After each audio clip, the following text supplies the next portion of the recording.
Jim Stewart with you again. This must be dose number 11? 10? 11? Hard to remember. If you're sticking with me, I really appreciate it. This is not easy work. It's tough to do. Just wanted to say a few more things about the last segment that we just went through, which had to do with convict lease systems and prison labor in the South. Of course, you understand that that really is the predecessor and the precedent for today's modern prison industrial complex. We all know about the disparities in sentencing that are very, very detrimental to people of color. We all know about how the conditions of prison and the way that the bail system works, the bond system works, the misdemeanor system works, the 3 strikes you're out system works, is all a contemporary problem where we need to show up. Again, we're talking about the question of what we need to learn from the past that can help us to square up to the present and to begin to start making choices in our lives that pull us in a direction that helps rather than impedes by simply sitting still. Remember, you can go out the door, walk to your left, shop in a black supermarket, begin to learn how a black neighborhood works, begin to hang out there, begin to find out what the people are up to, and not ask what deep conversation and misunderstanding are we going to have about black and white, but how, as ordinary people, do we negotiate our lives so that when the next bad thing happens, as it did today in Kenosha, Wisconsin, you're not going to ask the question, what can I do? You'll already be doing something. But that's not what we're talking about today. We're talking about another element in the law of gravity. And this is going to sound like it's off topic, but it's not. Number 11 is the session that is entitled Preparing for Mass Murder. And instead of having a big time frame like 1865 to 1945, we're focusing in on a very narrow time frame, 1876 to 1877. And why are we doing this? We're doing this because 1877 is a date where a whole bunch of accumulated and closely related crises take place in the United States. Felt back then not much different than it does right now with the impending Trump-Biden election. All of the concern about the Electoral College, all the concern about vote tampering, all the concern about everything that you can think of, fake news and so forth. Enter that world in 1876 and 1877. You'll find something that feels very much the same, where a number of problems come together and end up creating a racial disaster. So by preparing for mass murder, we have to first of all ask what these other developments, concurrent developments are that are going to bear on something really awful that happened in South Carolina, which we'll talk about in the next lecture. You following me? I hope. We're going to be straying a long way first in this segment into Indian Wars. And after we've strayed into Indian Wars, we're going to be straying into Railroad Wars. Here are 2 concurrent events going on in 1876 and 1877 that have everything to do with a racial disaster that will happen in South Carolina during this period of time. I'm going to put them all together for you so that you can see how they dovetail. White supremacy doesn't happen by itself. It happens in synergy and in concentration with other forces. And that's what I've been trying to show in other parts of these lectures. And I'm going to try and show you this now. Okay, what's going on in 1876, 1877? Well, you know about Custer's Last Stand, don't you? Custer's Last Stand is happening in the Dakotas, and it's only one part of a gigantic series of what are called the Plains Indian Wars. Up until this period of time, the Republican Party and Ulysses S. Grant has tried in a variety of ways to keep massive settlement of farmer immigrants from Western and Northern Europe who are coming into places like Minnesota, Wisconsin, and up and down the Mississippi River Valley, away from these big Native American groups that have been owning and using great swaths of the American plains for centuries and centuries.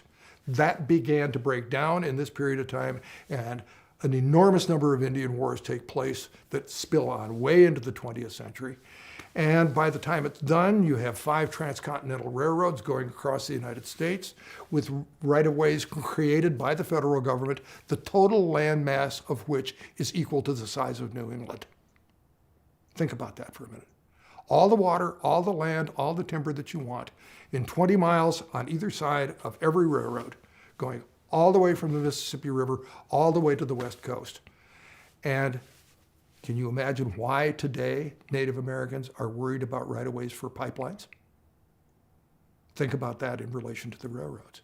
Nevertheless, there's an enormous amount of race violence against Native American people that's become its own law of gravity, accumulating during the same period of time that we're talking about events and trends transpiring in the South. So it's important to understand how news is being reported. Now, we talk today all the time about being bombarded by the media, by hearing stories that overlap, that contradict each other, that undercut each other, that reinforce each other. That problem begins with what we're talking about historically, right about now. At this moment in the American history, the telegraph is big enough and fast enough and smart enough to be able to relay news all over the place in a big, big hurry.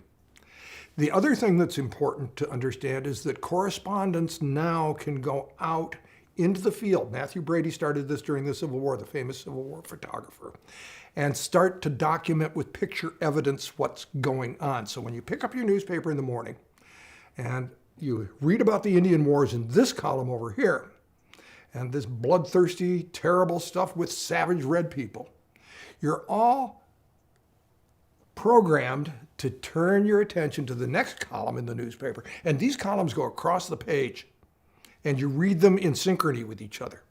The next column says, huge railroad wars across the United States. What's that about?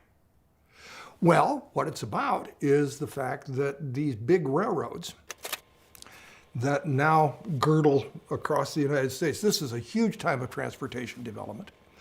Big railroads like the Pennsylvania, the New York Central, on and on and on, which link to the transcontinentals that I talked about before, are hiring a tremendous number of new immigrant workers from Central and Eastern Europe to do the terrible work of maintaining and developing trunk lines, cars, coal, everything else you need to run a railroad. A railroad's a very hard thing to run. And the labor that you have to use to do that has to be labor that you can move all around, that you can command to do this, to do that, to do the other. The exploitation of workers from other parts of the world who come to the United States who work on the railroad is legendary. So is the fact that a number of these new workers are people who are very accustomed to unionizing. Labor rights suddenly become something terribly, terribly important. And so while people like Commodore Vanderbilt and John D. Rockefeller and Andrew Carnegie are wanting railroads to be built all over the place so that they can industrialize the United States, you're beginning to find sit-down strikes, labor organizing, demands for better working conditions, demands for shorter hours and better pay. And after a while, this all gets very, very violent, and railroad owners begin to hire private armies.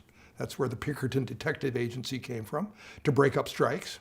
And often, the strikebreakers who were brought in to replace the workers who have been thrown out by their bosses, guess who they are? They have dark skin. They're African Americans. These two images document what I'm trying to reinforce here, the intersection between conflicting moments coming together to dovetail to create a multiple crisis. On the one side, you see a huge pile of buffalo bones. Those buffalo bones are going to be remanufactured as buttons that go on people's clothing, white people's clothing. What they used to be was the mainstay of the diet and well-being and many other things having involved with Dakota Indian culture. That's symbolic of the wars of extermination that took place throughout the end of the 19th century and into the 20th, simultaneous, Custer's last stand, symbolized there, with those circles on the map of the United States all the different places where railroad violence, striking, strike breaking, and the use of black strike breakers against white insurgent unions and the use of private armies is going on simultaneous with what's going on out on the frontier, having to do with the removal of native peoples. The two are separate events, but you read about them together and you begin to connect them. So when you read these thick columns and begin to hear about laborers, black people, violence, private armies, Indian wars, Custer being massacred, quote unquote, you're all set up for the next stories, which are going to happen in the next video. The point being here that the media starts to create a world that we can begin to recognize, where events from different parts of the country reported simultaneously involving these questions of power, privilege, skin color, and information overlay on each other to create a broad sense of social disequilibrium, of fear, of anger, and of insecurity. That means that the law of gravity needs further reinforcement, which is what we will be talking about when we get to the next tape.